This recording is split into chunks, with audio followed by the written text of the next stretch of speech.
right, so we are extremely privileged to have a family here that has recently decided to come out to these events and speak to their experiences. And the aunt of Jonathan Tubby is here, and she will be speaking for their entire family, as you can see behind her. And their story is powerful and amazing, and I hope that everyone can see that these issues aren't just on the news. They happen in your neighborhood. They happen within an hour drive from your home. And so without further ado, we have Sara, who is the aunt of Jonathan Tubby.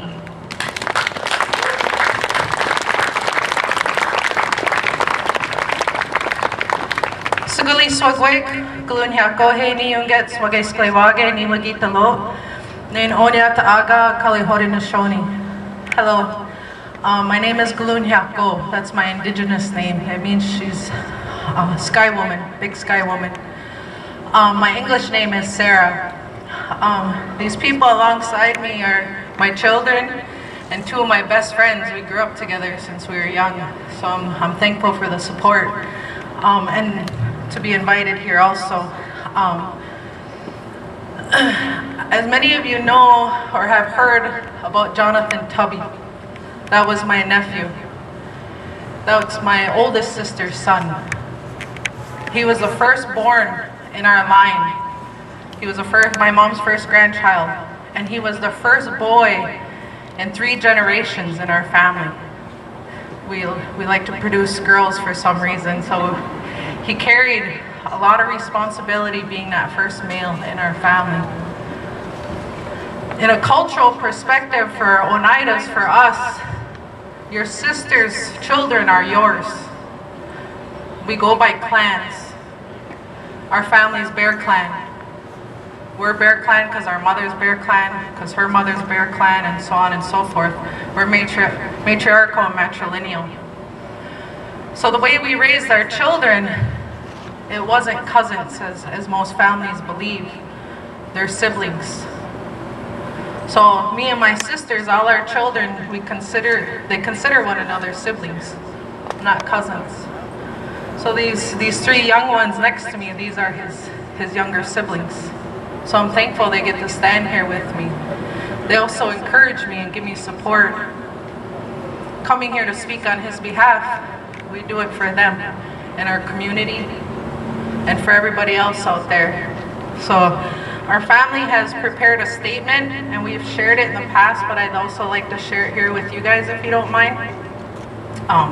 Daniel, will you be my... Thank you. Hopefully.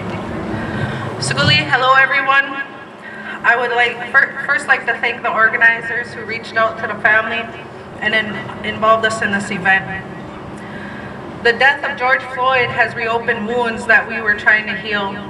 Our healing is difficult as we try to make sense of losing our Jonathan. The deaths of brown and black folks continue to be alarming and are absolutely unnecessary. They're 100% preventable.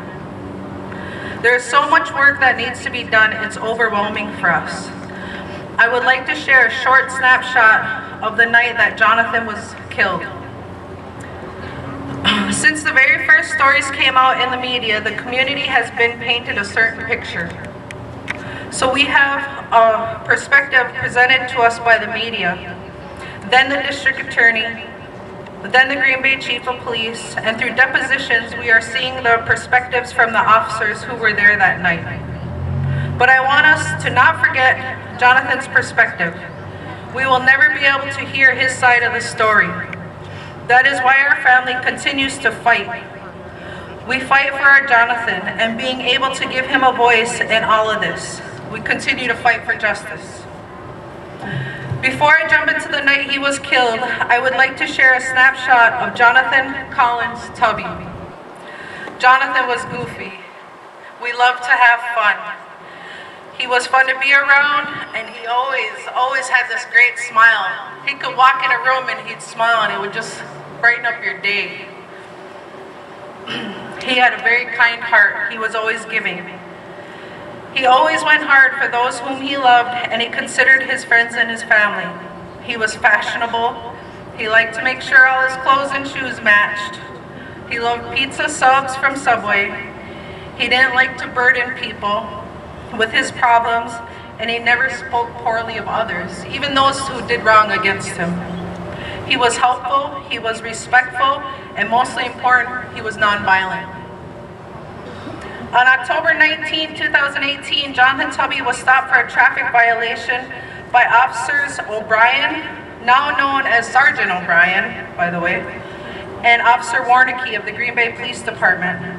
During the course of the stop, officers determined that Jonathan had an outstanding warrant for failure to report to Brown County Jail for a non-violent offense. Jonathan was then handcuffed, and Officer Warnicki conducted a search of Jonathan and determined that he was unarmed.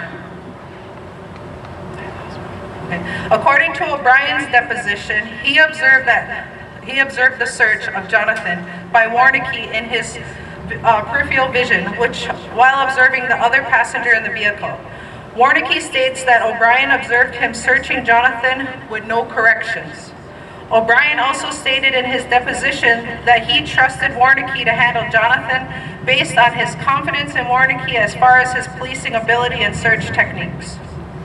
It's important to note that Warnicki's deposition, he explained how he searched the back seat and under the seats in his squad car for contraband after roll call, which was prior to Jonathan's arrest.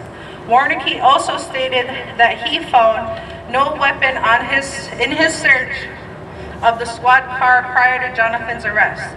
Also in his deposition, Warnicki states that no one else had been in the back of the squad car prior to Jonathan. Officer Warnicki remained confident in his deposition that there were no weapons in the back of the squad prior. Jonathan was placed in Warnicki's squad car and transported to Brown County Jail. O'Brien stated in his deposition that he did not observe anything suspicious other than Jonathan was leaning forward in the back of the squad, resting the front of his head against the partition. In Warnicki's deposition, he stated that he had not looked at the monitor while transporting Jonathan, that the monitor was positioned facing O'Brien. Warnicki also stated that he did not see, hear, or sense anything suspicious about Jonathan. Warnicki pulled over outside the Sallyport entrance driveway to complete the booking form. Warnicki pulled into the Warnicki pulled into the Sallyport and parked next to a blue transport van. The Sallyport door remained open. Officer Warnicki got out of the squad and opened the trunk while O'Brien finished daily observation report. Warnicki began removing all lethal and non-lethal items. According to Warnicki, at this time he did not perceive Jonathan to be a threat. O'Brien then gets out of the squad and heads to the trunk to also remove all his lethal and non-lethal items. At this time, O'Brien did not perceive any threat or danger from Jonathan. When Warnicki opened the door to get Jonathan out, he observed that Jonathan's hands were balled in front of him under his shirt, his jacket. His knees were angled up towards the door, the open door, and his upper body was leaning into the squad. Jonathan was able to put his hands up front, and that wasn't new. Even we knew he could do that. He had done it before during another arrest, so they knew about it.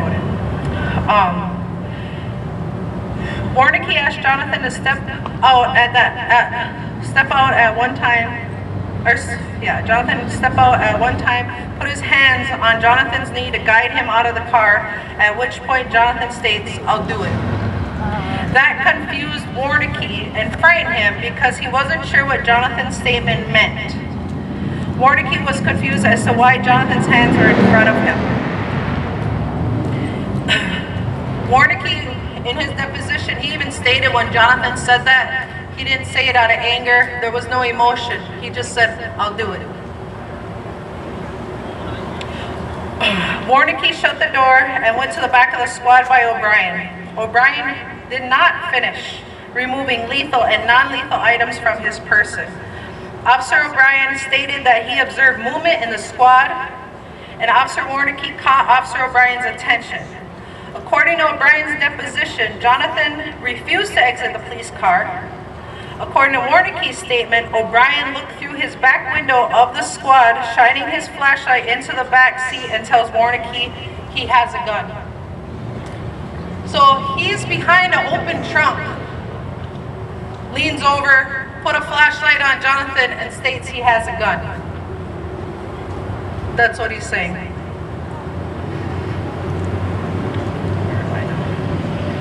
Okay. Warnicki states that he is looking into the back window at the same time as O'Brien and he doesn't see a gun. O'Brien states again he has a gun. Warnicki runs over to booking to alert jail staff that something was wrong. Warnicki turned around to see O'Brien retrieving his firearm and then backing up to take cover. Warnicki, still unarmed, went and positioned himself behind O'Brien. O'Brien began to spread the word that he thought that Jonathan had a gun from other officer depositions. No other officer saw a gun nor confirmed O'Brien's conclusion that the bulge was a gun. Quickly, the officers began their placement around the sally port. The Bearcat was brought in and several plans were devised to get Jonathan out of the car. At one point, Brown County assumed jurisdiction of the sally port. Keep in mind, O'Brien and Warnicki are Green Bay officers, but the Sally Port is in Brown County Jail, so there's two parties here. Okay, so Brown County assumed jurisdiction of the Sally Port and began to implement the plan of shooting the back window out. All less lethal plans of using the shield and using K9 and opening the passenger door to allow the K9 to remove Jonathan were dismissed. That was the first plan. We'll go up to the car with shields, we'll release the K9, they'll drag them out. The officers all claim they've done that before and it's been successful. But they didn't do it this time. They were overrode by the county.